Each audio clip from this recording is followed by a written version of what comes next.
Hi everyone, just wanted to preface this video by thanking whoever sent me a full BSV to my Bitcoin address after my last video. Much appreciated, thank you very much. Hello everyone, it's the Bitcoin SV Bulldozer. You might be a bit surprised to see me return or resurface anyway. So I'm going to give you some thoughts and some ideas for the path forward for me and maybe for somebody out there interested in a proposal I've got for this audience. But no doubt many of you are going to be wanting to hear some thoughts about COPA and what's been going on and just the news in general, the BSV news, some perspectives. So where to begin? Well, as everyone knows, Craig Wright lost his case. I gave him a 10% chance of winning. That was my final figure. And I have to say that I was keeping an eye on it during the whole thing, and I was starting to think that he might have a greater chance of winning. But he was up against the globalists, guys. I listened to Raphael Leverde's comments about it, and he's basically bang on. It would have been too much. If Craig Wright had won, it would have upset the apple cart way too much. And think of all the bag holders out there with BTC now. And isn't it interesting how BTC has pumped so majorly in the lead up to the verdict? Now, it's coincidental, of course, with the halvening. So that's one aspect to it. But I see a repeat here of the liquidity that has entered the space as a result of the approval of the ETFs. Fresh liquidity from the population is entering the space. And I dare say it's coming from what I said before, mum and dad's superannuation or 401k. That's where they're getting their liquidity. Each time it pumps, they need a fresh set of liquidity from the population. So with the COVID scam, that was brilliant timing. Governments flooded the populations with free money. You can't go to work, but we'll pay you to sit on your ass, and then you have to go and get your vax. And what were they going to do with their money, with this money? Well, gamble on cryptocurrencies. And then the money dried up, the crypto market crashed, and at that point I was saying, well, I think that the next round of liquidity would be from UBIs, the Universal Basic Income. But I think I was a little bit ahead of myself. So this round is from the ETFs, and then in another 4 years' time, so we're going to say there'll be another bull market over 24, 25.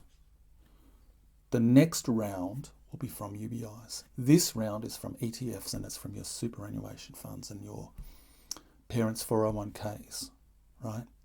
So it's that cycle, the scam that keeps giving and giving and giving in 4 year cycles, right? And the UBIs will be what allows BTC, the absolute scam coin, to go to $1 million. So there's too much riding on it. The globalists have got their mitts in this system, and they're not going to give Craig Wright a victory. Imagine what ramifications there would have been for a Craig Wright victory. The BTC price would have been not necessarily savaged, but I would have received a massive dent, and BSV price would have skyrocketed. I was predicting that it would go over $1,000. So what to do now? Now that we have this defeat, is it the end of the world for BSV? Is it the end of the world for Craig Wright? Does that mean that Craig Wright is no longer Satoshi Nakamoto? So, you probably know, or you should know my answer to this. I told you that we'd still be in the land of the grey after the case. Nothing will be resolved. Just because the court has handed down a verdict that Craig Wright isn't Satoshi Nakamoto, isn't the creator of Bitcoin, doesn't mean it's so. We're still in the land of the grey, right? And even if he'd won, it'd still be grey. Land of the grey, guys. Bitcoin. The grey zone that just keeps giving and giving and giving. Just because Craig Wright's lost this case doesn't mean he's going to go away. I have a feeling this is going to happen. I think Craig Wright will take a break from the limelight. He'll just retreat into the shadows for a little bit, and then he'll be back. He'll be back fighting again. He's not going to give up.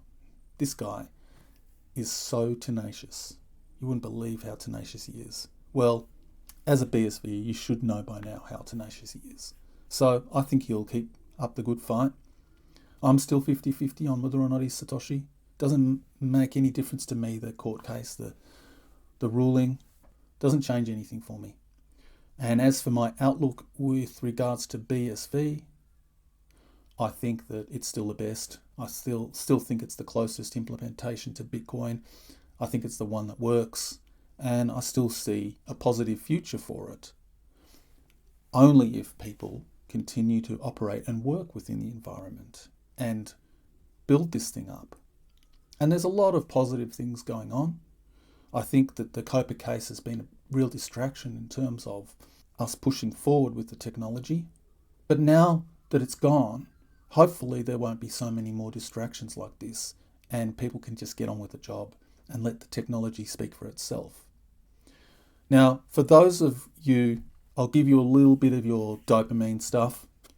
What's interesting to me is the reaction in terms of price of BSV to this news. Price dipped maybe 15% as maximum.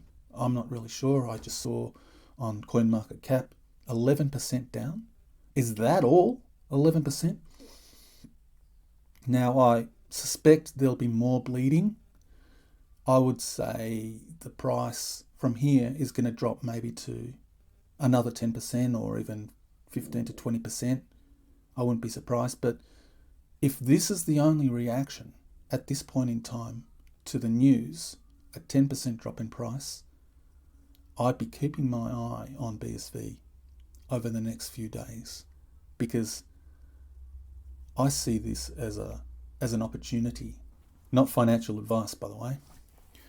But for some reason, if this is the only reaction, I could see a very big surprise coming BSV's way. And that is absolutely not financial advice. So I think I'll just leave it there for today. I was going to talk about my situation and a proposal that I have for my BSV viewers. I'm not necessarily coming back to produce a lot of videos. I'm just going to produce a few here, including the proposal that I have, and then I'll be once again retreating. So take care out there. It's not all doom and gloom. If this is the worst that's happened, a 11% drop in the price, I see that as very bullish for BSV. And it's time for us to get down and knuckle down and start biddling, people. Get to work on the technology. That's where you make your money.